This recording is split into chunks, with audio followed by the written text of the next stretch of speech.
Penyidik kepolisian kembali melakukan prarekonstruksi kasus kematian Brigadir Nofriansah Yosua Huta Barat atau Brigadir J di Komplek Polri Duren 3 Jakarta Selatan pada Sabtu 23 Juli 2022.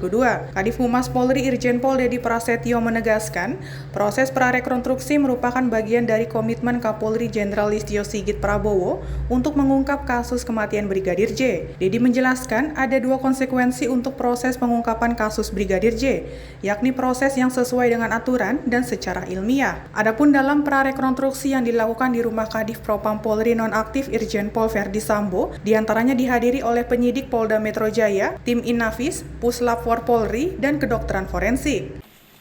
Pak, terkait dengan prarekon hari ini, Pak, hasilnya apa? Siapa saja yang terlibat? Ya, jadi saya sampaikan kepada rekan-rekan, sesuai dengan perintah Bapak Presiden, bahwa kasus ini harus diungkap sejelas-jelasnya. Demikian juga komitmen dari Bapak Kapolri dengan dibentuknya tim khusus ini menunjukkan bahwa pimpinan Polri sangat concern bahwa kasus ini harus betul-betul dapat diungkap sejelas-jelasnya juga kepada publik. Tentunya ada kaidah-kaidah juga yang menurut hukum acara pidana tidak bisa diungkap secara detail ya, karena itu nanti masuk kepada materi penyidikan. Nah, nanti penyidik yang akan menyampaikan. Jadi kegiatan pada hari ini adalah prarekon yang dilaksanakan oleh penyidik Polda Metro Jaya.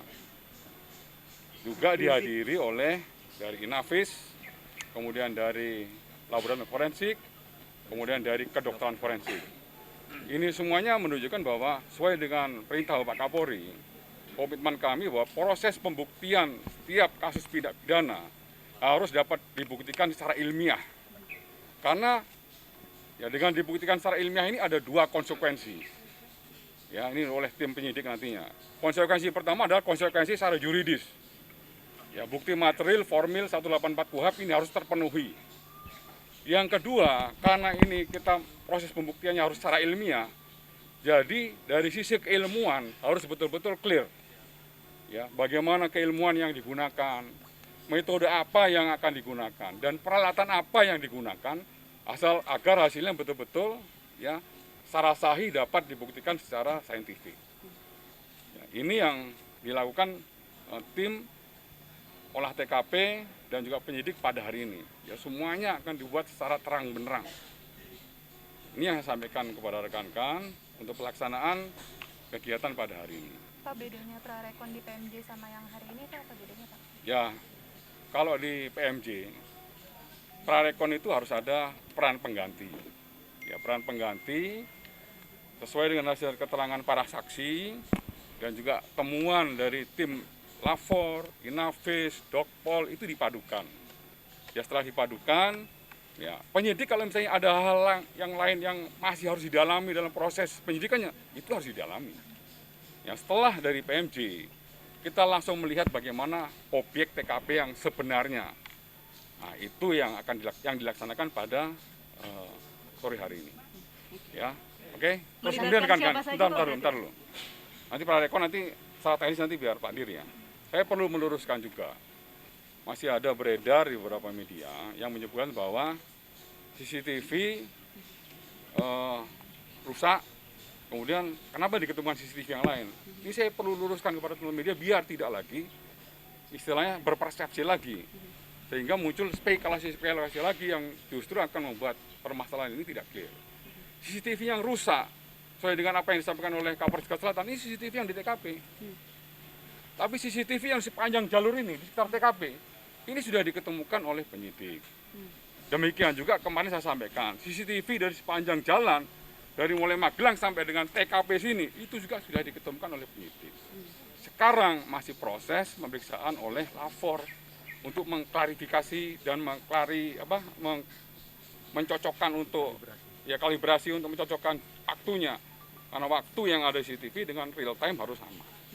Ya, jadi itu saya minta kepada rekan-rekan tolong diluruskan, jangan sampai terjadi ya abuse-nya informasi nanti. Ya, oke. Pak, kuasa hukum dari pihak keluarga ataupun juga pihak keluarga menyebut tidak mengetahui adanya prarekonstruksi baik yang di PMJ atau yang dilaksanakan hari ini. Ya. Nah, sebetulnya komunikasi dengan pihak keluarga ataupun kuasa hukum? Nanti penyidik yang jawab. Itu ranah penyidik ya, itu masuk materi penyidikan dari penyidik yang jawab. Terus kemudian rekan-rekan, perlu saya informasikan lagi kepada rekan-rekan. Sesuai dengan perintah Bapak Kapolri, untuk pelaksanaan ekshumasi harus dilaksanakan sesegera mungkin. Dari hasil komunikasi nanti akan dijelaskan juga oleh Pak Dir. Komunikasi Pak Dir dengan pihak pengacara, dengan Ketua Perhimpunan Kedokteran Forensik Indonesia, dan para pakar forensik diputuskan untuk pelaksanaan ekshumasi ya di Jambi akan dilaksanakan pada hari Rabu besok. Jadi tim akan berangkat dari Selasa, Rabu akan kita melaksanakan ekshumasi.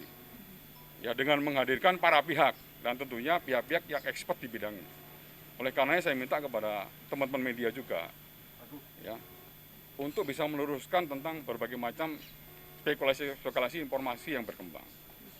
Ya, semua orang yang menyampaikan seperti pengacara menyampaikan ya sesuai dengan expert pengacaranya. Ya, sesuai dengan hukum acaranya. Jangan berspekulasi tentang luka. Ya, tentang benda ini benda itu nanti expert yang menjelaskan. Ya, kalau misalnya teman-teman media juga mengutip dari sumber-sumber yang bukan expert, justru permasalahan ini akan semakin lebih keruh. Ya, persoalan ini sebenarnya akan segera diungkap oleh tim sus ini. Ya, tentunya sekali lagi saya sampaikan, proses pembuktiannya harus secara ilmiah, karena hasilnya harus sahih. Ya, sesuai dengan itu, saya sampaikan ada 2 konsekuensi yang harus ditanggung oleh penyidik. Konsekuensi secara yuridis harus terpenuhi. Konsekuensi keilmuan ini harus terpenuhi. Metodenya, ilmunya, dan peralatan yang digunakan biar hasilnya sahih. Dari Jakarta, Tim Liputan melaporkan untuk Sinpo TV.